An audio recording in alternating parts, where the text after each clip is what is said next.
बच्चों, आज हम शुरू करेंगे lesson number 14 never lose hope. इसका मतलब है कि हमें कभी भी उम्मीद नहीं छोड़नी चाहिए, चाहे कितनी भी विषम परिस्थितियां हों, कैसी भी हमारे सामने मुश्किल परिस्थितियां आए, पर हमें उम्मीद नहीं छोड़नी चाहिए। तो देखिए, इसमें फर्स्ट क्वेश्चन पर चलेंगे, स्टार्ट करते हैं। Read the passage carefully and right the answers of the questions given below. तो यहाँ पे थोड़ा सा छोटा सा एक पैसेज है, इसको पढ़ने के बाद जो नीचे क्वेश्चंस हैं उनके हमें आंसर्स लिखने हैं और उनके आंसर्स हमें इसी पैसेज में से ढूंढ करके लिखने हैं। तो चलिए पहले पैसेज पढ़ लेते हैं। अनमोल वॉज ए स्पोर्ट्समैन। अनमोल जो है वो एक स्पोर्ट्समैन है। स्पोर्ट्समैन कौन होते हैं? खिलाड़ी। He was very nervous as the competition was very tough. वो बहुत ही नर्वस था क्योंकि जो कंपटीशन था वो बहुत ही टफ था। He saw a small ant carrying a grain of sugar. तभी उसने क्या देखा? एक छोटी चींटी देखी जो क्या कर रही थी, एक छोटा सा जो चीनी का टुकड़ा होता है, ग्रेन ऑफ शुगर, उसको वो लेकर के जा रही थी। It was trying to climb the wall but it repeatedly failed. वो उसको लेकर के, उस टुकड़े को, चीनी के एक क्यूब को लेकर के एक दीवार चढ़ रही थी, बट वो बार बार नीचे गिर जाती थी। चढ़ती थी फिर नीचे गिर जाती थी। कोशिश कर रही थी लेकिन उसने वो कोशिश नहीं छोड़ी। It kept on trying. वो कोशिश करती रही और लास्ट में क्या हुआ? And finally it succeeded in reaching it's destination.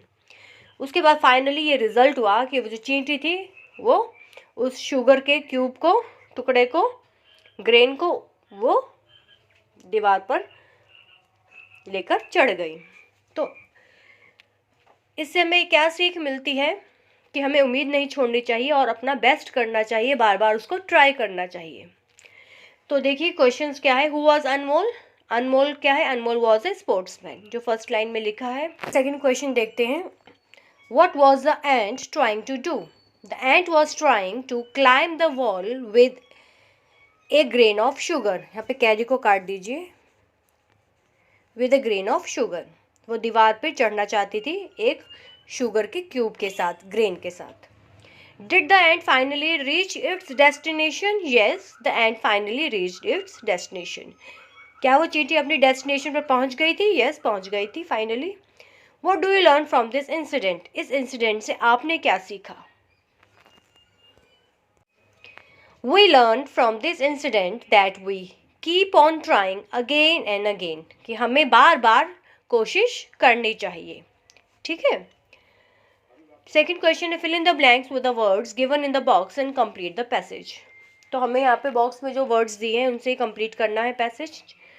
From the next day onwards Anmol started practising more and more. अगले दिन से ही अनमोल प्रैक्टिस करने लगा, ज़्यादा से ज़्यादा प्रैक्टिस करने लगा। In the final race he ran confidently and stood second among 10 participants. जब फाइनल रेस हुई तब वह पूरे कॉन्फिडेंस के साथ दौड़ा और क्या आया? सेकंड आ गया। कितने पार्टिसिपेंट्स थे? Among 10 participants. Next day in the morning assembly the principal praised Anmol. अगले दिन मॉर्निंग असेंबली में जो स्कूल की प्रिंसिपल थी उन्होंने अनमोल की तारीफ की। And all the children clapped for him. और सभी बच्चों ने उसके लिए तालियां बजाई। ऐसा ही होता है ना, जब कोई बच्चा जीत करके आता है तो उसके स्कूल में उसके लिए क्लैपिंग होती है।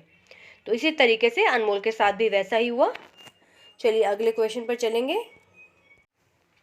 Third question, read aloud the sentences given below. Hello, my name is Anmol. I am good at sports and I am good in my studies too. यहाँ पे जो आपको पिक्चर दिखाई जा रही है, जिसके हाथ में एक ट्रॉफी है, ये क्या कह रहा है? हेलो, मेरा नाम अनमोल है, मैं खेलों में भी अच्छा हूँ और मैं पढ़ाई में भी अच्छा हूँ, दोनों में मैं अच्छा हूँ। I do my homework every day. मैं हर रोज़ अपना होमवर्क करता हूँ, जो मुझे स्कूल से कार्य मिलता है, गृह कार्य, मैं उसको कंप्लीट कर लेता हूँ। When my teachers teach me, जब मेरे टीचर्स मुझे पढ़ाते हैं, I listen to them carefully, मैं उनको ध्यान से सुनता हूँ। आई रिस्पेक्ट माई टीचर्स, मैं अपने टीचर्स की रिस्पेक्ट करता हूँ। ठीक है, फोर्थ क्वेश्चन पर आएंगे, let's know about the articles. अब आते हैं, इसमें आर्टिकल्स आएंगे। An article is a word that comes before a noun. Article क्या चीज़ होती है? जो नाउन से पहले हम यूज़ करते हैं। एग्जाम्पल देखिए, बी यहाँ पर क्या हो जाएगा? BEE जो यहाँ पर लिखा है, ये एक नाउन है, संज्ञा है। संज्ञा की परिभाषा तो सब जानते होंगे। किसी व्यक्ति, वस्तु, स्थान, जाति या भाव के नाम को संज्ञा कहते हैं। तो जो संज्ञा से पहले हम यूज़ करते हैं उसको कहते हैं आर्टिकल। अब आर्टिकल्स 3 तरीके से होते हैं, ए, एन और द। देखिए यहाँ पे दिखाया गया ए, बी, एन एप्पल और द गंगा। तो हमें कहाँ पर ए लगाएंगे, कहाँ एन यूज़ किया जाएगा, कहाँ पे द यूज़ किया जाएगा, तो उसमें डिफरेंस आ जाता है। तो ये हमें सीखना है। देखिए तीनों की डेफिनेशन बताइए। सबसे फर्स्ट वन पर आएंगे, use a before any word that begins with a consonant sound. A कहाँ पर यूज होगा? जहाँ पे कॉन्सोनेंट की साउंड आएगी। कॉन्सोनेंट क्या होते हैं? तो सबसे पहले हम आपको वॉवल्स बताते हैं। 5 वॉवल्स होते हैं। कौन से होते हैं? ए, ई, आई, ओ, यू, ये होते हैं वॉवल्स। इसके अलावा जो रह गए, देखिए 26 लेटर होते हैं इंग्लिश अल्फ़ाबेट में। ABCD जब हम पढ़ते हैं A to Z, तब 26 लेटर्स होते हैं। उनमें से 5 को हमने निकाल दिया तो कितने रह गए? 21। ठीक है, जो 21 वो लेटर्स हैं आएंगे, अल्फ़ाबेट्स जो 21 रह गए, उनको हम कहते हैं कॉन्सोनेंट। इन 5 को क्या कह दिया हमने? वॉवल्स। वॉवल्स कितने? 5, AEIOU। जो बच गए 21 वो हो गए कॉन्सोनेंट। तो उन सभी में हम क्या यूज़ करेंगे? ए। ठीक है, तो ए पे चलते हैं। Use A before any word that begins with a consonant sound, जहाँ पे हमें कॉन्सोनेंट के साउंड आएगी। जैसे यहाँ पे चलती ग्रेन, इसका फर्स्ट लेटर क्या है? देखिए ग, जी दिख रहा है, जी। तो जी क्या है? कॉन्सोनेंट। तो उसके पहले हम क्या यूज़ करेंगे? यहाँ पे ए। देखिए यहाँ पे इन्होंने ए यूज़ किया, ए ग्रेन। फिर नेक्स्ट है डॉग। डॉग कहाँ से स्टार्ट हो रहा है? डी से। तो डी से पहले क्या यूज़ करेंगे? मतलब डॉग शब्द से पहले हमने क्या यूज़ किया? A dog. ठीक है, फिर नेक्स्ट ये सारे कॉन्सोनेंट लेटर्स हैं। जैसे टाउन का टी, हाउस का एच और सी का, कप का सी। तो इन सब में हमने ए यूज़ किया है, क्योंकि यहाँ पे जो साउंड आ रही है तो वो किसकी है? कॉन्सोनेंट साउंड है। नेक्स्ट देखते हैं an. Use an before any word that begins with vowel sound, जहाँ पे वॉवल की साउंड आएगी। वॉवल्स मैंने आपको बताए थे क्या होते हैं? 5 वॉवल्स होते हैं, AEIOU, जहाँ पे ये साउंड आएगी। जैसे एंट, एंट, ए की आवाज़ आ रही है तो इसके आगे क्या लग जाएगा? एन। एग, यहाँ पे क्या है? ई, एग, ई की साउंड आ रही है, एग, तो एन लगेगा। इंसेक्ट, आई पे क्या है? वॉवल, वॉवल की साउंड है यहाँ पे, तो यहाँ पर क्या आ जाएगा? एन। देखिए लास्ट वाला देखते हैं, use the before any word that is unique और स्पेसिफिक, जो सिर्फ एक ही है दुनिया में और कोई नहीं है, तो उसमें क्या लगेगा? द। जैसे देखिए सन, सन एक ही है, सूरज, कोई और सूरज तो नहीं है, तो उसके पहले क्या लग जाएगा? THE, the. Yamuna, Yamuna river एक ही है, कोई और यमुना रिवर तो नहीं है, तो उससे पहले क्या लग जाएगा? द। हिंदुस्तान टाइम्स, ये क्या अखबार का नाम है? ये अखबार का नाम केवल एक ही है, तो इससे पहले क्या लग जाएगा? द।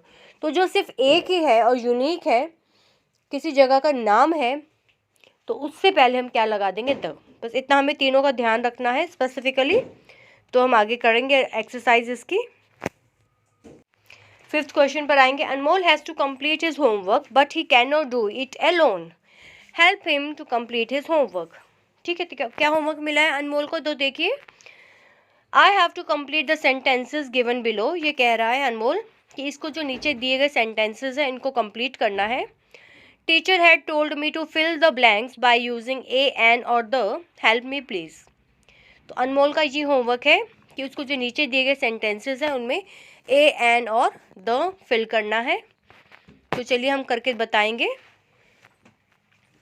फर्स्ट है there is an apple. Apple कहाँ से स्टार्ट हो रहा है? एप्पल ए से। तो ए क्या है? वॉवल। तो वॉवल साउंड है यहाँ पे, तो इससे पहले हमने क्या लगा दिया? An. There is an apple and a banana. Banana का बी, बी क्या है? कॉन्सोनेंट। कॉन्सोनेंट के साउंड भी आ रही है, तो यहाँ से इसमें हम क्या यूज़ करेंगे? ए। There is an apple and a banana in the plate. Next देखते हैं ताजमहल। देखिए ताजमहल केवल एक ही है इंडिया में और पूरी दुनिया में, तो इससे पहले हम क्या यूज़ करेंगे? The Taj Mahal is one of the wonders of the world. Next Geeta and I caught a big fish. Aman is drawing an elephant. The children are playing with a ball. A लगाएंगे। The children are playing with a ball. F Raju woke up early in the morning. ठीक है, morning एक ही होती है सुबह, तो the लग जाएगा। I need an umbrella as it is raining. Cricket is a popular game. The Ganga river flows south to east from the Himalayas. क्योंकि हिमालयाज एक ही हैं, हिमालय पर्वत, तो इसके आगे द लग जाएगा। और गंगा रिवर भी एक ही है, गंगा नदी, तो इससे पहले भी हमने क्या यूज़ की है? द। ठीक है, चलिए नेक्स्ट क्वेश्चन पर आएंगे। यहाँ पे एक पिक्चर दिखाई गई है और इसी से रिलेटेड ये वर्ड्स हैं नीचे, और इनको हमें पैसेज में फिल करना है। क्वेश्चन नंबर 6 है fill in the blanks with appropriate words given in the box. तो चलिए, cricket is a popular game. It is played between two teams. दो टीम्स के बीच में खेला जाता है। Each team has 11 players. हर टीम में 11 खिलाड़ी होते हैं, 11 खिलाड़ी होते हैं। It is played with a bat and a ball. Bat ball के साथ खेला जाता है। It is played in 2 innings. 2 innings होती हैं इसमें। That team which wins which scores maximum runs. जिसके ज़्यादा रन जिसने स्कोर किए होते हैं वो जीत जाता है। Most of the people like it. बहुत सारे पीपल लोग हैं इनको पसंद करते हैं, क्रिकेट को। ठीक है, आप भी पसंद करते होंगे क्रिकेट को और खेलते भी होंगे। चलिए 7th क्वेश्चन पर आएंगे। Write the names of the sport associated with the following players under their picture. तो देखिए यहाँ पे खिलाड़ियों के नाम बताए गए हैं और हमें बताना है ये किस खेल से एसोसिएट करते हैं, मतलब ये कौन सा खेल खेलते हैं। देखिए फर्स्ट है गीता फोगट, ये है रेसलिंग। नेक्स्ट है सचिन तेंदुलकर, क्रिकेट है, क्रिकेट से संबंध रखते हैं, सभी जानते हैं। सानिया मिर्ज़ा टेनिस प्लेयर हैं ये। नेक्स्ट देखिए विश्वनाथन आनंद, चेस खेलते हैं। Major Dhyanchand hockey. MC Mary Kom boxing. Bhaichung Bhutia football. Saina Nehwal badminton. Karnam Malleswari ये है वेट लिफ्टिंग से। तो यहाँ पर ये लेसन कंप्लीट होता है। आई होप ये वीडियो आपको पसंद आया होगा। इसे ज़्यादा से ज़्यादा लाइक करें, शेयर करें और सब्सक्राइब करें। Thank you.